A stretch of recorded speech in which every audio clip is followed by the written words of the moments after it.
This episode of Bossfight is brought to you by Ryu Planeswalker! These boots were made for Hadouken!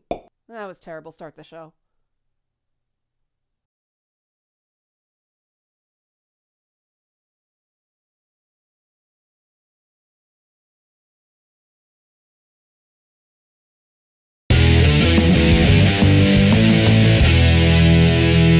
Tastes a little like fish oil. Fish oil? Oh no! Oh, this is just f***ed.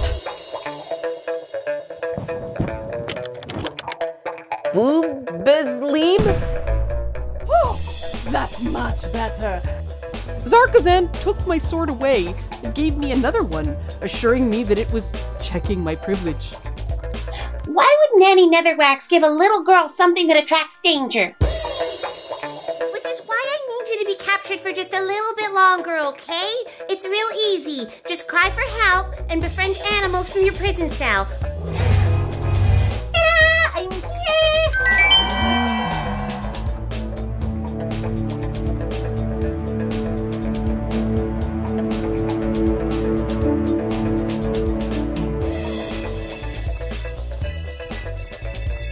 Welcome to episode 4 of Bossfight. I'm Leanna Kersner, and this is the multiple cube with an attitude, glowy box. Bossfight is a show devoted to busting myths and bringing you the truth about video games and the people who love them. This episode, we're looking at the second most frustrating myth according to Bossfight Kickstarter backers. The myth that video games rot your brain. There's nothing worthwhile about playing video games aren't art, and all screen time is bad for kids and teens. Now, we're all gamers here, so I'm sure you're thinking, who the hell would say that about video games? There's nothing worthwhile about playing video games. Video games aren't art. They're pernicious male power fantasy driven by the male gaze. And all screen time is bad for kids, okay? But it's okay if you like video games. It's both possible and even necessary to simultaneously enjoy media while also being critical of its more problematic or pernicious aspects. How is it possible to simultaneously enjoy and criticize something? That seems contradictory. You're not supposed to ask. You're supposed to listen and believe. Oh, okay, keep going. The big picture has always been culture change. And pop culture is just a vehicle and a medium through which culture change can happen or it can be influenced by. So it's not actually about video games, but it is about video games because trying to do an online podcast version of John Oliver's TV show doesn't work because of patriarchy. Solomon, I think she's plagiarizing Anita Sarkeesian. What's that? I'm not sure. Some kind of troll queen, I think. People write in all caps on the gram that Anita Sarkeesian is gonna get me for being a damsel in distress, but I ignore them since it doesn't make sense that advocates for victims' rights would be attacking someone because that creates victims. So I assume they're trolls. Having needed rescuing recently myself, I have a new outrage against victim shaming. But I am not allowed an opinion because I am male. I need to check my privilege. Solomon, here's the thing about privilege. It lets you do stuff that other people can't. So if you just check it like luggage, you can't get done the things only you can do. Who told you that? My old nursemaid, Nanny Netherwax. That name is triggering. I don't get it. Oh, a new nice video. Bippity boppity go boop yourself, fairy godmotherfuckers. Why are you looking at a screen? They rot your brain. They kill your ambition. They satisfy every perceived need instead of wishing for things like ponies and a little sister and a pony for your little sister and even wishing for more wishes, though that trick never works. Instead of granting wishes for children, I'm stuck here granting wishes for the nefarious international criminal enterprise. And what's with these yutzes? If you want to do crime, why would you announce it? Bunch of schmucks. Uh-oh, did Nice finally get a free-thinking boss? What do you think, Scout? Still, all this stuff about screen time in kids, or anyone, isn't as cut and dried as some people make it out to be. We can agree that too much of anything, even healthy things, is bad, but how much is too much? That's not so simple. For instance, attitudes on screen time have changed a lot since COVID-19 hit, mostly out of necessity. But necessity doesn't make something not bad for you. It just makes something a worthwhile risk. That's life. If you spend all your time just avoiding harm, you don't get the benefits of a lot of perfectly good things, like avoiding kitties because of the scratches. Yes, the scratches. Okay, back to work. Not interacting with screens because you're afraid of bad effects is like refusing to eat apples because of the cyanide in apple seeds. There are certain obvious issues that come from too much screen use, such as eye strain from blue spectrum light. If you wonder why I wear these yellow glasses, now you know. And if any activity is cutting into your ability to get other essential things done, including sleep, that's an issue. And if you're spending all your time sitting in front of a screen or anywhere else, that probably means you're not getting enough exercise. But let's face it, these reasonable limits aren't where many people draw the line. Some people believe that any screen time is bad, especially for kids and teenagers. Again, these arguments have shifted some because of COVID-19, but you still see fear-mongering headlines even when parents can't do squat about the increased computer time. These habits die hard because demonization of media has been around for a long time, as long as there's been media. With the advent of television, people thought that TV made people lazy and stupid couch potatoes. And at one point, people even believed novels were bad for you. Novels, like the books. They were considered especially bad for women. Too many ideas from reading made women less happy as wives. No, really, I'm serious. That's an element of Jane Austen's Northanger Abbey. The idea that books are bad for you seems retroactively stupid. But when I was a kid, people still told me I'd wreck my eyes if I read too much. I thought glasses were cool though, so that only encouraged me. Novels broaden our horizons. TV and the internet empower people to watch world events live in real time. And video games can help improve critical thinking, mood, and stave off cognitive decline in otherwise healthy older adults. Okay, so they want me to stick to this fakakta script. Apparently the schmucks didn't like me calling them schmucks. And they said, I wish, so here we go.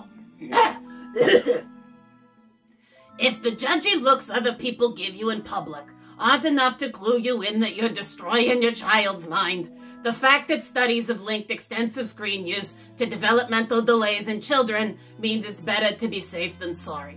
You think your kid is great, but most people think the kids are above average, and because we're dealing with averages, half of you are just wrong. Since your kid has a 50% chance of being below average, better not to take that chance that screen time will make it worse. Because if your kid is a moron, that's probably because you're a moron. And if you're a moron, you can't tell your kid is too. I added that last part because this was getting dull. Who writes this dreck? This needs a punch-up. Okay, the study that the fairy godbooby cited is real, but there's no hard and fast number on how much screen time is too much. All screen time isn't created equal. All contexts for screen time aren't created equal. Screens, like any other tools, are just that, tools. Most tools can double as weapons. Take social media. Social media helps people stay in touch. That's good. Social media can also make bullying 1,000 times worse. That's obviously bad. The general opinion of experts regarding screen socialization is, it depends. Studies on screen time and mental health are limited by the flaws of self-reporting. Some people will tell a researcher what they think the researcher wants to hear instead of the truth. Other studies are impacted by bias on the part of the researchers. An interview or questionnaire is only as good or neutral as the questions asked. We do know that it is possible to incorporate some screen use into a healthy lifestyle, even with kids. And certain kids, especially those on the autism spectrum, those in abusive situations, and even just profoundly introverted young people, find online communities to be lifelines in an otherwise difficult, isolated world.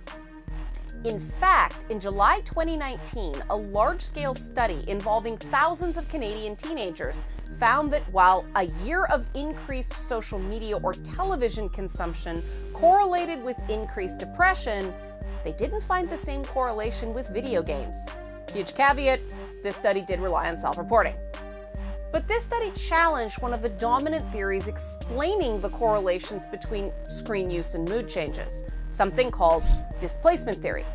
Displacement theory is the idea that screen use is connected to depression because it replaces activities like exercise that alleviate depression. But if that were the reason screen time correlated to being more depressed, the study wouldn't have seen the difference in outcomes with video games compared to social media and television. This leaves two remaining theories at play regarding correlation between screen use and depression. The first is upward social comparison, the phenomenon where people compare themselves unfavorably to the idealized versions of people they see in media or the curated views into other people's lives available on social media. Women have been found to make upward social comparisons more than men in traditional media like print, film, and television. The argument is that women in media tend to be more idealized, so the gap between these depictions and a real woman's real life is greater. But if you applied this theory to video games, you'd predict that male gamers would feel terrible about themselves. Video games are full of rich, popular, heroic, muscular guys who may or may not wear pants in public. Guys who actually play video games often don't meet that description, except for maybe the lack of pants.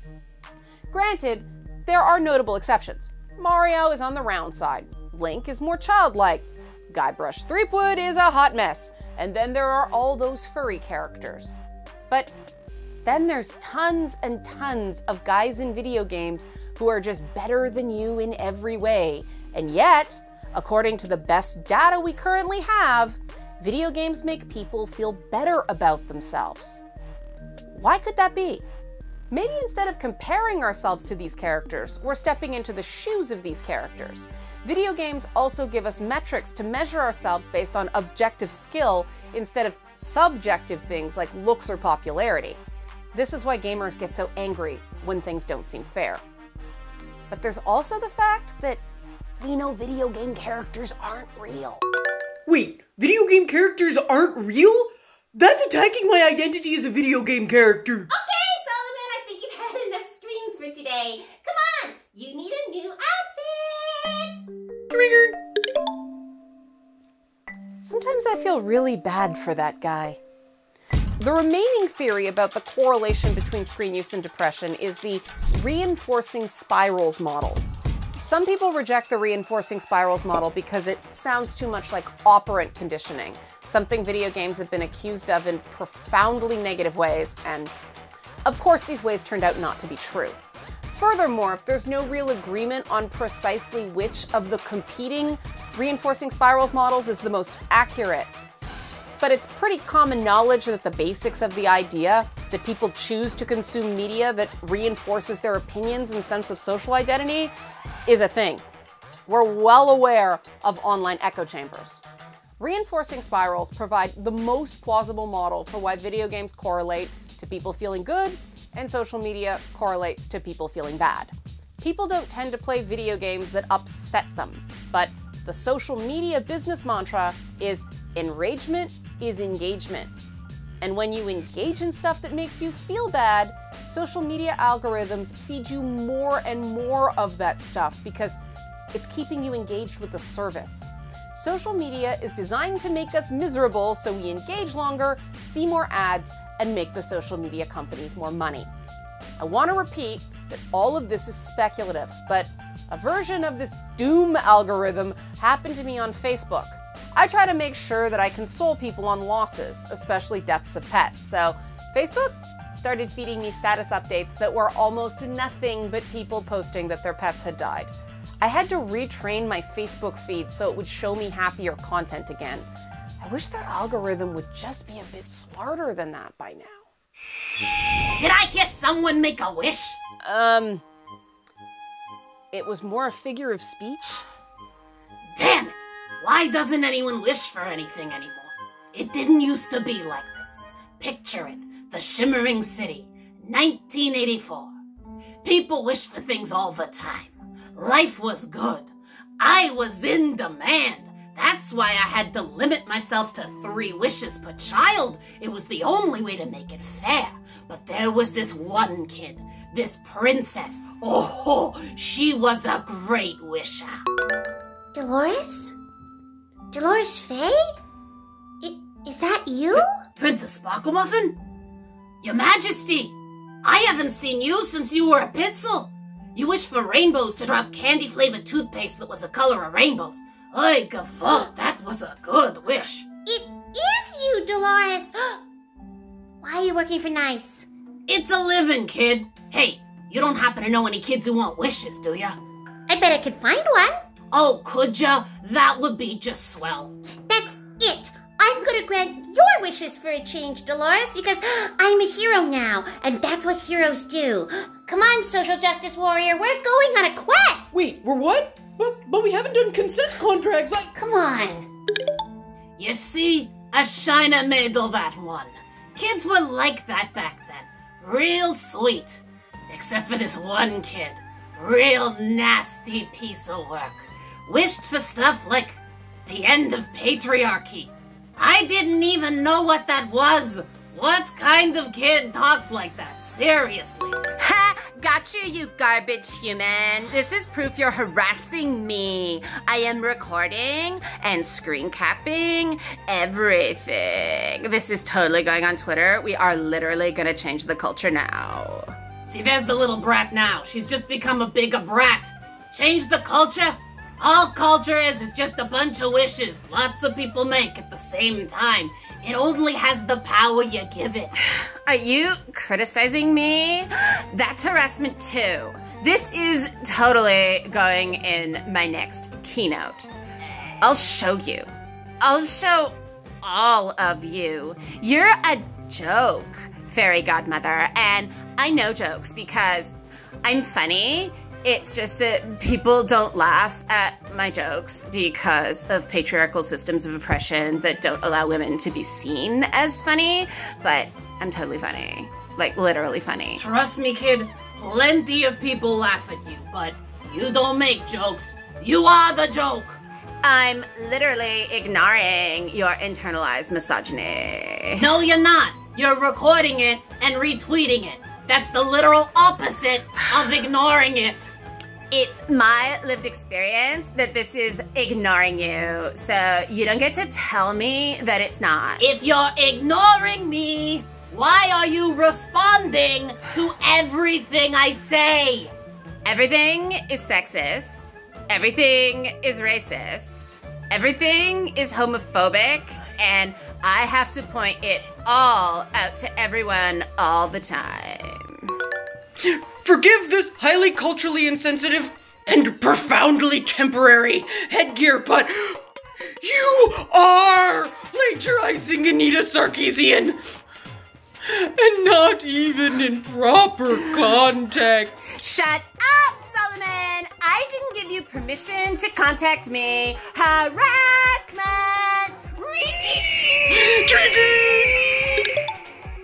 Jeez, you weren't very nice to... Is that a him or a her?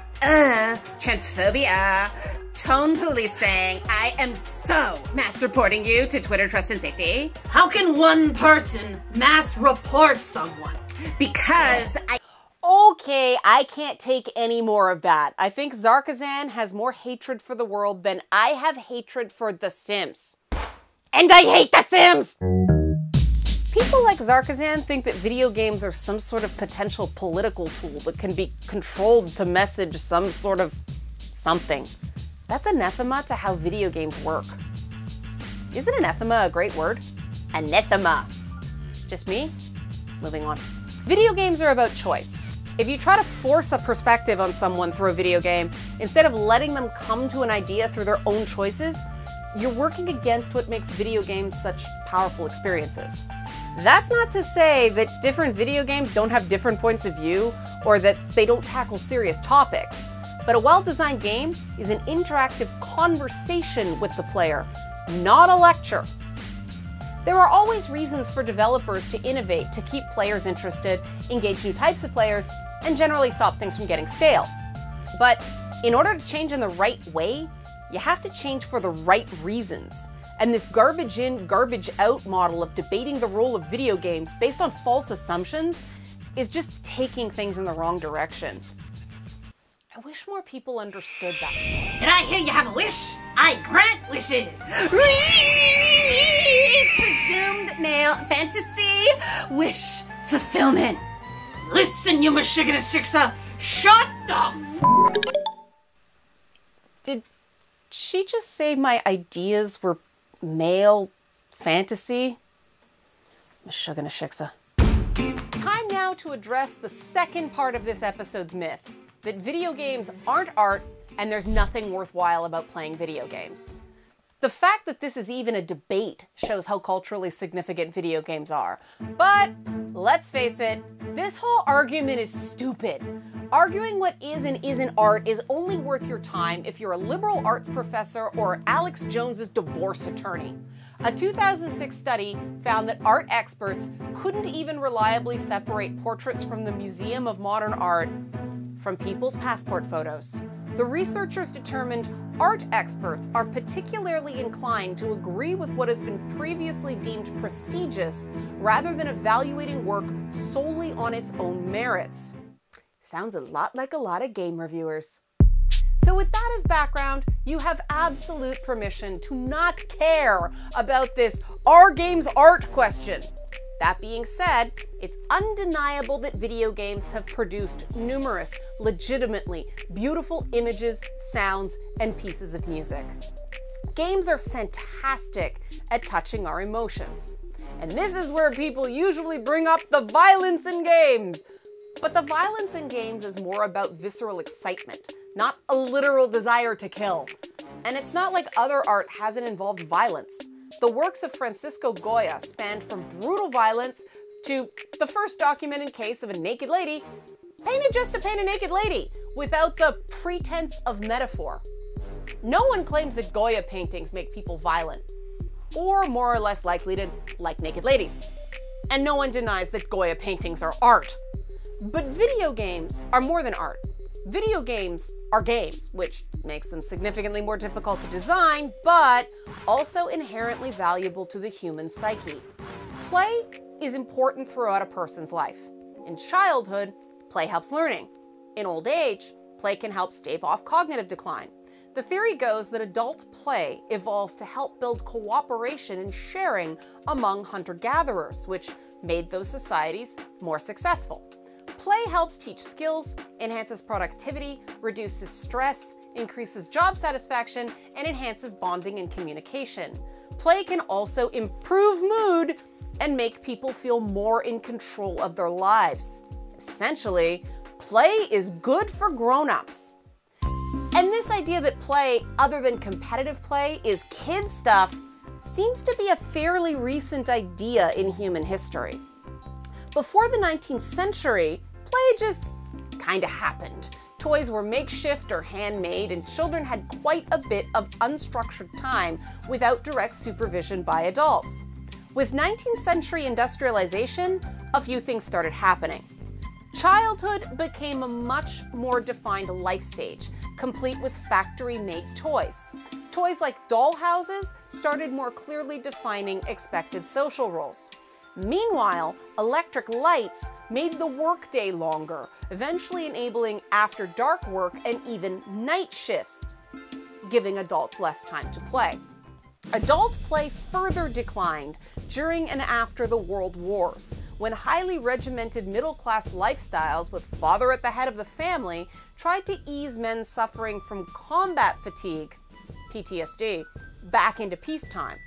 While that was going on, housework, which was done primarily by women, became increasingly complicated and time-consuming, The theory was to take women's minds off the fact that they'd been booted out of their wartime jobs to make room for men. Of course, none of this actually worked.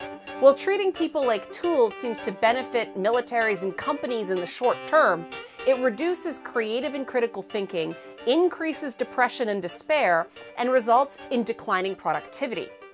People need some form of play, and the novelty and joy that comes with that throughout their lives. So, play is inherently worthwhile. Video games are a great source of play for people of all ages. So, video games are inherently worthwhile. Even if you don't want to pursue video game design as a career, or you're not an artist or musician who benefits from the jobs that the video game industry provides, play, including playing video games, has inherent value. I wish people got that. Oh, crap, I said wish again. Did someone say wish? Don't ignore me, you garbage human. Shh. Grown-ups are talking, honey. Have you two been fighting this whole time? Yeah. No, she's been harassing me. Ew, it's a damsel in distress. You're the one that just played the victim. I'm back, Dolores, and I have found you an expert wisher. You have? Uh-huh. Ta-da! Okay, Princess Sparkle Wisher, go for it. I'm gonna wish for a Stegosaurus Rex.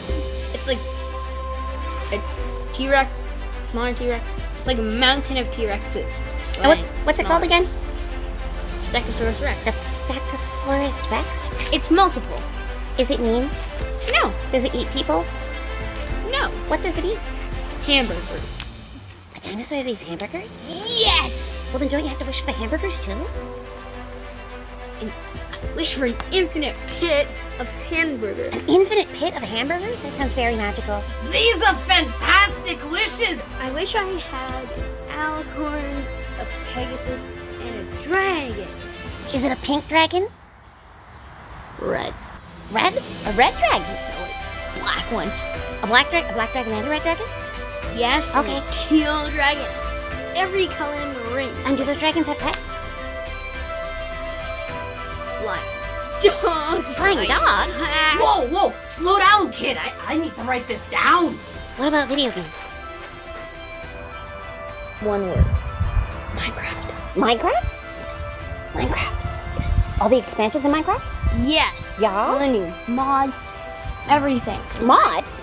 Yes. It's Oh, like we're really getting into the weeds here. It's like versions, Right?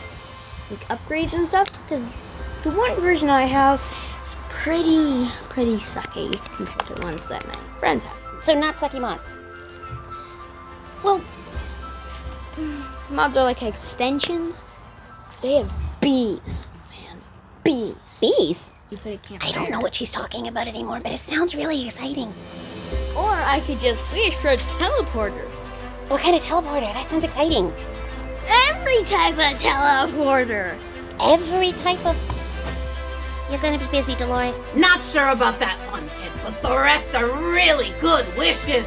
Oh, Princess Sparklemuffin, this is wonderful. I don't have to do this for Captain Nice stuff anymore. I have wishes to grant. Now, kid, you only get 3, so choose carefully. But I'll throw in 1 round of wishing for more wishes. Where did she go? I wasn't done sending my trust and safety report. This is what happens when patriarchy makes me prove my lived experience.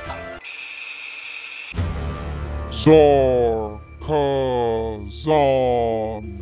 Whatever. Sarkazan.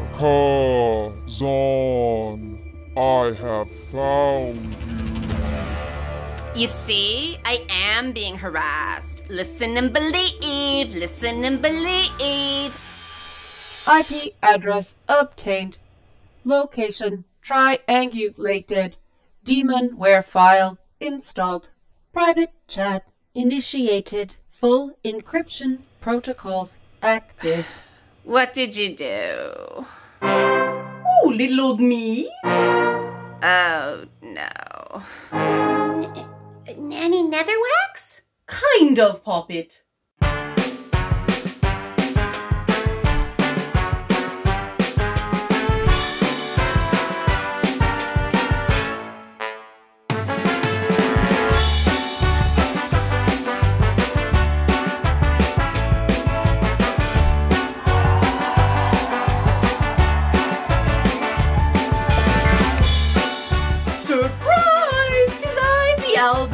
literally devil. Kiss, kiss, kiss, kiss, kiss.